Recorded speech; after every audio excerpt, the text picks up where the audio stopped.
Hi friends, welcome back to my channel. ಎಲ್ಲರೂ ಹೇಗಿದ್ದೀರಾ? I hope ಎಲ್ಲರೂ ಚೆನ್ನಾಗಿದ್ದೀರಾ ಅಂತ ಅಂದ್ಕೊಂಡಿದ್ದೀನಿ. ನಾನು ಕೂಡ ತುಂಬ ಚೆನ್ನಾಗಿದ್ದೀನಿ. ಬನ್ನಿ, ಇದು ನನ್ನ 30 ಡೇಸ್ ವೆಯ್ಟ್ ಲಾಸ್ ಚಾಲೆಂಜಿನ 10ನೇ ದಿನ. ಇವತ್ತಿನ ನನ್ನ ಡಯಟ್ ರೋಟೀನ್ ಎಲ್ಲ ಯಾವ ರೀತಿ ಇರುತ್ತೆ, ನಾನು ಏನೇನೆಲ್ಲ ಇವತ್ತು ಫಾಲೋ ಅಪ್ ಮಾಡ್ಕೊಂಡು ಹೋಗಿದ್ದೀನಿ, ಏನೇನೆಲ್ಲ ತೊಗೊಂಡಿದ್ದೀನಿ, ಹೇಗಿತ್ತು ಇವತ್ತಿನ ನನ್ನ ದಿನ ಎಲ್ಲನೂ ನೋಡ್ಕೊಂಡು ಬರೋಣ ಬನ್ನಿ. ನಾನು ಬೆಳಗ್ಗೆ ಎದ್ದು ಪೂಜೆ ಎಲ್ಲ ಮಾಡಿ ಇವಾಗ ಸ್ವಲ್ಪ ಬಿಸಿನೀರು ಕೂಡ ಕುಡಿಯೋಣ ಅಂತ ರೆಡಿ ಮಾಡ್ಕೋತಾ ಇದ್ದೆ. ಹಾಗೆ ಹೊರಗಡೆಯಿಂದ ಸ್ವಲ್ಪ ಇವಾಗ ತಾನೇ ಬೆಳಕು ಆಗ್ತಾಯಿತ್ತು ನೋಡಿ. ಸೂರ್ಯ ಕೂಡ ಇವಾಗ ತಾನೇ ಬರ್ತಾ ಇದ್ದಾನೆ ಮೇಲೆ. ಚೆನ್ನಾಗಿತ್ತು ನೋಡೋಕ್ಕೆ. ಹಾಗೆ ಓಡಾಡಿಕೊಂಡು ಸ್ವಲ್ಪ ನೀರು ಕೂಡ ಕುಡ್ಕೊಂಡಿದ್ದೆ, ಗಿಡಗಳನ್ನೆಲ್ಲ ನೋಡಿಕೊಂಡು. ವೆದರ್ ಕೂಡ ತುಂಬ ಚೆನ್ನಾಗಿರುತ್ತೆ ಬೆಳಗ್ಗೆ ಹೊರಗಡೆ ನೋಡೋಕ್ಕೆ. ಹಾಗೆ ಸ್ವಲ್ಪ ಒಂದು 10 ನಿಮಿಷ ಓಡಾಡ್ಕೊಂಡಿರ್ತೀನಿ ನಾನು ಬೆಳಗ್ಗೆ ಎದ್ದ ತಕ್ಷಣ. ಸ್ನಾನ ಎಲ್ಲ ಕೆಲಸ ಎಲ್ಲ ಆದಮೇಲೆ ಇನ್ನೇನು ಮಕ್ಕಳಿಗೆಲ್ಲ ಸ್ಕೂಲಿಗೆ ಹೋಗ್ತಾ ಇರ್ತಾರಲ್ವ, ಸ್ವಲ್ಪ ಬಾಕ್ಸಿಗೆಲ್ಲ ರೆಡಿ ಮಾಡಬೇಕು ಅವ್ರಿಗೂ ಕೂಡ. ಅಷ್ಟೊತ್ತು ಒಳಗಡೆ ನಾನು ಒಂದು 10 ನಿಮಿಷ ಹೊರಗಡೆ ನೀರೆಲ್ಲ ಕುಡ್ಕೊಂಡು ಸ್ವಲ್ಪ ರಿಲ್ಯಾಕ್ಸ್ ಮಾಡ್ಕೊತೀನಿ. ಅದು ಆದಮೇಲೆ ಮಕ್ಕಳನ್ನೆಲ್ಲ ಸ್ಕೂಲಿಗೆ ಕಳಿಸಿಂದ ಆದಮೇಲೆ 8 ಗಂಟೆಗೆ ಕೂಡ ನಾನು ವಾಕಿಂಗ್ ಹೋಗಿಬಿಟ್ಟು ಬಂದೆ. ಇವಾಗ ನಾನು ವಾಕಿಂಗ್ ಎಲ್ಲ ಮುಗಿಸ್ಕೊಂಡು ಬಂದಾದಮೇಲೆ ಇವಾಗ ನಾನು ಬಿಸಿನೀರಿಗೆ ಒಂದು ಹಾಫ್ ಲೆಮನ್ ಮತ್ತು ಒಂದು ಹಾಫ್ ಸ್ಪೂನಷ್ಟು ಹನಿ ಕೂಡ ಹಾಕ್ಕೊಂಡು ತೊಗೊಳ್ಳೋಣ ಅಂತ ರೆಡಿ ಮಾಡ್ಕೊತಾ ಇದ್ದೀನಿ. ಇದ್ರ ಜೊತೆಗೆ ನಾನು ನೈಟೇ ಒಣ ದ್ರಾಕ್ಷಿ ಕೂಡ ನೆನೆಸ್ಕೊಂಡು ಇಟ್ಕೊಂಡಿದ್ದೆ, ಅದನ್ನು ಕೂಡ ತೊಗೋತೀನಿ. ಹಾಗೆ ತುಂಬ ಜನಕ್ಕೆ ಬೆಳಿಗ್ಗೆ ಎದ್ದ ತಕ್ಷಣ ಡ್ರೈ ಫ್ರೂಟ್ಸ್ ತೊಗೋಬೇಕು ಮತ್ತು ನೆನೆಸಿರೋ ಕಾಳುಗಳನ್ನು ತೊಗೋಬೇಕು ಅಂತ ನಾನು ಹೇಳಿದ್ದೆ. ಹಾಗೆ ಎಲ್ಲರ ಮನೆಯಲ್ಲೂ ಡ್ರೈ ಫ್ರೂಟ್ಸ್ ಇರಲ್ಲ. ಅವ್ರವ್ರ ಪರಿಸ್ಥಿತಿ ಯಾವ ರೀತಿ ಇರುತ್ತೋ ಅದ್ರ ಮೇಲೆ ಡಿಪೆಂಡ್ ಆಗಿರುತ್ತೆ. ಆಗಿದ್ದಾಗ ನೀವು ಏನು ಮಾಡಿ, ನಿಮ್ಮ ಮನೇಲಿ ಶೇಂಗಾ ಬೀಜ ಇದ್ದರೆ ಅದನ್ನು ಕೂಡ ನೆನೆಸಿ ತೊಗೋಬೋದು.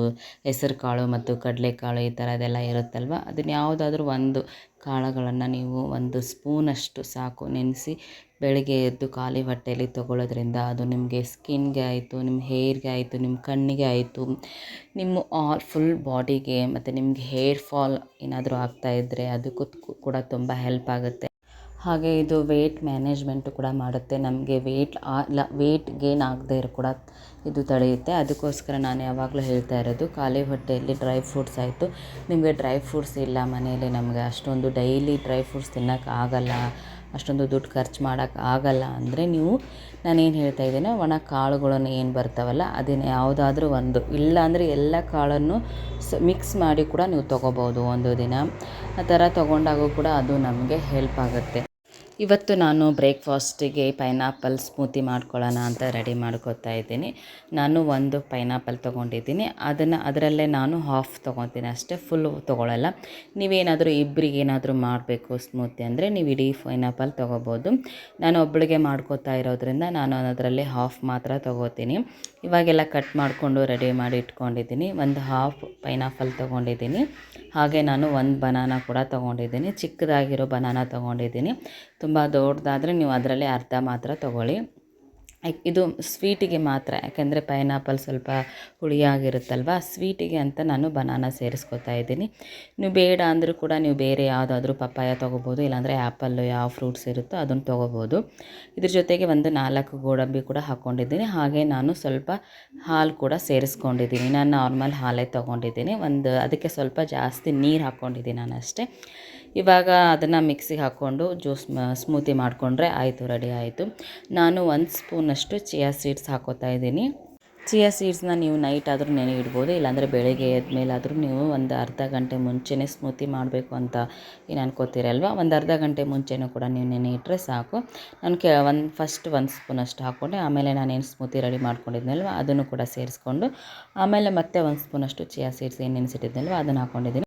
ನಾನು ಸ್ವಲ್ಪ ಅಗಸೆ ಬೀಜ ಹಾಗೆ ಸನ್ಫ್ಲವರ್ ಬೀಜನ ತೊಗೊಂಡಿದ್ದೀನಿ, ಹಾಗೆ ಪಂಪ್ಕಿನ್ ಬೀಜನೂ ತೊಗೊಂಡಿದ್ದೀನಿ. ಇದು 3 ನಾನು 1 ಸ್ಪೂನಷ್ಟು ಮಾತ್ರ ಹಾಕ್ಕೊಂಡಿರೋದು. ಇವಾಗ ಸ್ಮೂತಿ ನೋಡಿ ರೆಡಿಯಾಗಿದೆ. ಇದನ್ನು ನಾನು ಬೆಳಿಗ್ಗೆ 10 ಗಂಟೆಗೆ ತೊಗೊಂಡಿದ್ದೀನಿ. ಇದು ಯಾವುದನ್ನೇ ನೀವು ಡ್ರೈ ಫ್ರೂಟ್ಸ್ ಆಯಿತು, ಈ ಥರ ಬೀಜಗಳನ್ನಾಯಿತು, ನಾವು ಯಾವುದನ್ನು ಅತಿಯಾಗಿ ತೊಗೊಳ್ಳೋ ಹಾಗಿಲ್ಲ.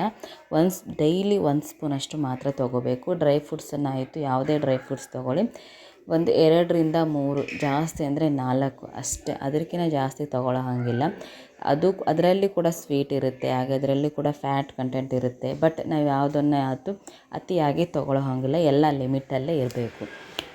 ಇವಾಗ ನಾನು 10 ಗಂಟೆಗೆ ಸ್ಮೂತಿ ಕೂಡ ತೊಗೊಳ್ತಾ ಇದ್ದೀನಿ, ಯಾಕೆಂದರೆ ನಾನು 8 ಗಂಟೆಯಿಂದ 9 ಗಂಟೆವರೆಗೂ ವಾಕಿಂಗ್ ಮಾಡ್ತೀನಿ. ಒಂದು 10ರಿಂದ 15 ನಿಮಿಷ ಎಕ್ಸಸೈಸ್ ಕೂಡ ಮಾಡ್ತೀನಿ. 9:30ಗೆ ಮನೆಗೆ ಬಂದು ನಾನು ಯಾವುದಾದ್ರೂ ಒಂದು ಡಿಟಾಕ್ಸ್ ಡ್ರಿಂಕ್ ಮಾಡ್ಕೊಂಡು ಕುಡಿತೀನಿ. ಏನು ಮಾಡ್ಕೊಳ್ಳೋಕ್ಕಾಗಲಿಲ್ಲ ಅಂದರೂ ನಾನು ಕೂಡ ಒಂದು ಗ್ಲಾಸಷ್ಟು ಬಿಸಿನೀರು ಇಲ್ಲಾಂದರೆ ಲಿಂಬೆಹಣ್ಣು ಹಾಕ್ಕೊಂಡು ಕುಡಿತೀನಿ. ಅದನ್ನು ಕುಡಿದು ಅರ್ಧ ಗಂಟೆ ಆದಮೇಲೆ ನಾನು ಬ್ರೇಕ್ಫಾಸ್ಟ್ ಮಾಡ್ತೀನಿ. ಸ್ಮೂತಿ ಆದರೂ ತೊಗೋತೀನಿ, ಮನೇಲಿ ಏನು ಬ್ರೇಕ್ಫಾಸ್ಟ್ ಮಾಡ್ತೀನಲ್ಲ ಅದನ್ನಾದರೂ ತೊಗೋತೀನಿ. ನಾವೇನು ಮಧ್ಯಾಹ್ನ 2 ಗಂಟೆಗೆ ಊಟ ಮಾಡ್ತೀವಲ್ವ, ಈಗ 10 ಗಂಟೆಯಿಂದ 2 ಗಂಟೆವರೆಗೂ ಲಾಂಗ್ ಗ್ಯಾಪ್ ಆಗುತ್ತಲ್ವ, ಆವಾಗ ನೀವು ಮಧ್ಯದಲ್ಲಿ ಯಾವುದಾದ್ರೂ ಒಂದು ಫ್ರೂಟ್ಸ್ ತೊಗೊಳ್ಳಿ. ಇಲ್ಲ ಅಂದರೆ ಫ್ರೂಟ್ಸ್ ನೀವು ಆಲ್ರೆಡಿ ಬೆಳಗ್ಗೆನೇ ತೊಗೊಂಡಿದ್ದೀರಾ ಅಂತ ಅಂದರೆ ನೀವೇನು ಮಾಡಿ ಯಾವುದಾದ್ರೂ ಒಂದು ವೆಜಿಟೇಬಲ್ ತಿನ್ಬೋದು. ಸೌತೆಕಾಯಿ ಇಲ್ಲಾಂದರೆ ಕ್ಯಾರೆಟ್ ಇಲ್ಲಾಂದರೆ ಜ್ಯೂಸ್, ಯಾವುದಾದ್ರೂ ಒಂದು ಜ್ಯೂಸ್ ಮಾಡ್ಕೊಂಡು ಕುಡಿಬೋದು. ನೀವು ಫ್ರೂಟ್ಸ್ ಜ್ಯೂಸ್ ಆದರೂ ತೊಗೊಳ್ಳಿ, ಇಲ್ಲಾಂದರೆ ಯಾವುದಾದ್ರೂ ಒಂದು ವೆಜಿಟೇಬಲ್ ಇಲ್ಲಾಂದರೆ ಸೊಪ್ಪು ಕೂಡ ಹಾಕ್ಕೊಂಡು ನೀವು ಜ್ಯೂಸ್ ಮಾಡ್ಕೊಂಡು ತೊಗೋಬೋದು.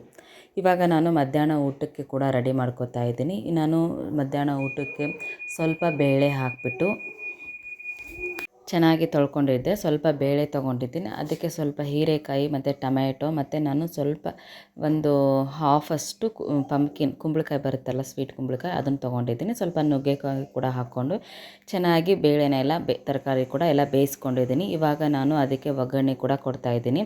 ಒಂದು ಪಾತ್ರೆ ಇಟ್ಬಿಟ್ಟು ಸ್ವಲ್ಪ ಎಣ್ಣೆ ಹಾಕಿ ಅದಕ್ಕೆ ಜೀರಿಗೆ, ಸಾಸಿವೆ, ನಾವೇನು ಬೆಳ್ಳುಳ್ಳಿ ಕೂಡ ಕಟ್ ಮಾಡ್ಕೊಂಡು ಇಟ್ಕೊಂಡಿದ್ದೆ ಅದನ್ನು ಕೂಡ ಹಾಕಿ ಸ್ವಲ್ಪ ಇದಕ್ಕೆ ಅರಿಶಿನ ಪೌಡರು ಹಾಗೆ ಸ್ವಲ್ಪ ಚಿಲ್ಲಿ ಪೌಡರು, ಸ್ವಲ್ಪ ಸಾಂಬಾರು ಪೌಡ್ರ್ ಹಾಕಿ ಸ್ವಲ್ಪ ಉಪ್ಪು ಹಾಕಿದರೆ ಸಾಂಬಾರು ಕೂಡ ರೆಡಿ ಆಯಿತು. ಇದಕ್ಕೆ ಸ್ವಲ್ಪ ನಾನು ಲಾಸ್ಟಲ್ಲಿ ಕಟ್ ಮಾಡಿಕೊಂಡಿರೋ ಕೊತ್ತಂಬರಿ ಕೂಡ ಹಾಕಿದ್ದೀನಿ. ಇವಾಗ ನೋಡಿ ಸಿಂಪಲ್ಲಾಗಿ ಸಾಂಬಾರು ಕೂಡ ರೆಡಿಯಾಗಿದೆ. ತುಂಬ ಚೆನ್ನಾಗಿದೆ ವೆಜಿಟೇಬಲ್ ಸಾಂಬಾರು. ಇದಕ್ಕೆ ನಾನು ಹೀರೆಕಾಯಿ ಮತ್ತು ಕುಂಬಳಕಾಯಿ ತೊಗೊಂಡಿದ್ದೀನಿ, ಹಾಗೆ ನುಗ್ಗೆಕಾಯಿ ಕೂಡ ಹಾಕ್ಕೊಂಡಿದ್ದೀನಿ. ಅದ್ರ ಜೊತೆಗೆ ನಾನು ಇವತ್ತು ಸ್ವಲ್ಪ ಸೊಪ್ಪಿನ ಪಲ್ಯ ಕೂಡ ಮಾಡ್ಕೊತಾ ಇದ್ದೀನಿ. ಮೆಂತ್ಯ ಸೊಪ್ಪು ಮತ್ತು ಚಿಕ್ಕದಾಗಿ ಚಿರಕೆರೆ ಸೊಪ್ಪು ಬರುತ್ತಲ್ವ, ಅದನ್ನು ಕೂಡ ತೊಗೊಂಡಿದ್ದೀನಿ. ಇದು ಎರಡನ್ನು ನಾನು ಚೆನ್ನಾಗಿ ತೊಳ್ಕೊಂಡು ಕಟ್ ಮಾಡ್ಕೊಂಡು ಇಟ್ಕೊಂಡಿದ್ದೀನಿ. ಇವಾಗ ಸ್ವಲ್ಪ ಎಣ್ಣೆ ಹಾಕಬೇಕು. ನಾವು ಸೊಪ್ಪಿನ ಪಲ್ಯಕ್ಕೆ ಜಾಸ್ತಿ ಎಣ್ಣೆ ಬಳಸಬಾರ್ದು, ಸ್ವಲ್ಪ 1-2 ಸ್ಪೂನಷ್ಟು ಎಣ್ಣೆ ಹಾಕಿದರೆ ಸಾಕು. ಇದಕ್ಕೆ ಏನು ಸಿಂಪಲ್ಲಾಗಿ ಇದು ಪಲ್ಯ ಮಾಡ್ಕೋಬೋದು. ಸ್ವಲ್ಪ ಜೀರಿಗೆ ಹಾಕ್ಬಿಟ್ಟು ಒಂದು ಹಾಫ್ ಆನಿಯನ್ ತೊಗೊಳ್ಳಿ, ದೊಡ್ಡದಾಗಿದ್ದರೆ ಅರ್ಧ ತೊಗೊಳ್ಳಿ, ಚಿಕ್ಕದಾಗಿದ್ದರೆ ಒಂದು ತೊಗೊಳ್ಳಿ.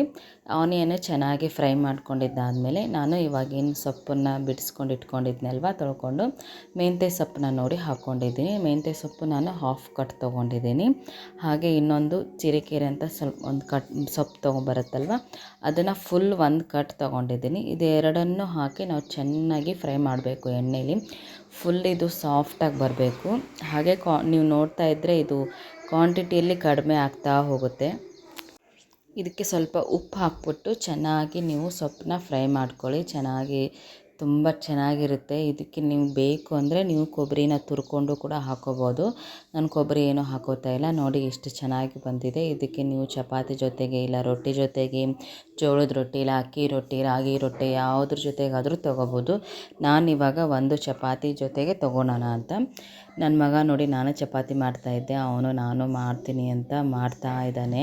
ಇವಾಗ ಎಕ್ಸಾಮ್ ಬೇರೆ ನಡೀತಾ ಇದೆ ಅಲ್ವಾ, ಹಾಗಾಗಿ ಅವರಿಗೆ ನನ್ನ ಮಗನಿಗೆ ಹಾಫ್ ಡೇ ಇರುತ್ತೆ. ಅಂದರೆ ಬೇಗ 11:30ಗೆ ಬಂದುಬಿಡ್ತಾರೆ ಅವ್ರ ಮನೆಗೆ. ನೋಡಿ ಅವನು ನಾನು ಮಾಡ್ತೀನಿ ಚಪಾತಿ ಅಂತ ಅವನು ನಿಂತ್ಕೊಂಡು ಚೇರ್ ಮೇಲೆ ಇತ್ಕೊಂಡು ಚಪಾತಿ ಕೂಡ ಲಟ್ಟಿಸ್ತಾ ಇದ್ದಾನೆ. ಅದು ಬರ್ತಾ ಇಲ್ಲ, ಅದು ಹಿಟ್ಟು ಹಾಕಿ ಗಟ್ಟಿ ಆಗೋಗ್ಬಿಟ್ಟಿತ್ತು ಅವನದು ಹಿಟ್ಟು. ಅದಕ್ಕೆ ಏನು ಮಾಡಬೇಕು ಬರ್ತಾ ಇಲ್ಲ ಅಂತ ಅದನ್ನು ತೊಗೊಂಡು ಕೊಡ್ತಾ ಇದ್ದಾನೆ. ನಂದು ಅಡುಗೆ ಎಲ್ಲ ಆದಮೇಲೆ ಊಟಕ್ಕೂ ಕೂಡ ರೆಡಿ ಮಾಡ್ಕೊತಾ ಇದ್ದೀನಿ. ನಾನು ಒಂದು ಚಪಾತಿ ತೊಗೊಂಡಿದ್ದೀನಿ.